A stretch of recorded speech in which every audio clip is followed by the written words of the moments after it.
ये जानिए कि आरिफ वाला में किसानों की बराह रास्त सब्सिडी की फराहमी के लिए हुकूमत पंजाब की जानिब से किसान कार्ड का इजरा कर दिया गया है। तफसीलात क्या हैं जानते हैं। हमारे साथ मौजूद है इमरान जोया जो कि डिप्टी डायरेक्टर ज़राअत के साथ मौजूद है। इमरान, बताइएगा उनका मजीद क्या कहना है।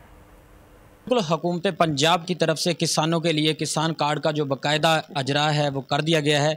तो इस सिलसिले में ज़राअत ऑफिस में deputy commissioner Pakpattan madam Sadia Mehr ने इसका बाकायदा इफ्तिताह जो है वो कर दिया है। तो इस वक्त मेरे साथ डिप्टी डायरेक्टर ज़राअत मियाँ रियाज अहमद मौजूद हैं। मज़ीद इनसे बात करते हैं। पहले मरहले में पंजाब किसान कार्ड तकरीबन 21,000 किसानों को दिए जाएंगे।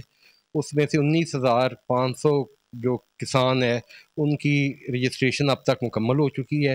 तकरीबन 1,300 कार्ड छप के बैंक ऑफ पंजाब को वसूल हो गए हैं पाकपतन में, और बैंक ऑफ पंजाब और महकमा ज़राअत तौसीक का अमला महकमा ज़राअत के ऑफिस में इकट्ठे वो कार्ड किसानों को तकसीम कर रहे हैं। जी देखें, डिप्टी डायरेक्टर ज़राअत ने बताया है कि ज़िला पाकपतन में कुल 20,000 से ज़ायद किसानों को पहले मरहले में किसान कार्ड दिए जाएंगे। तो किसान बहुत शुक्रिया आपका। सब्सक्राइब करें और बेल दबाएं ताकि कोई खबर रह न जाए।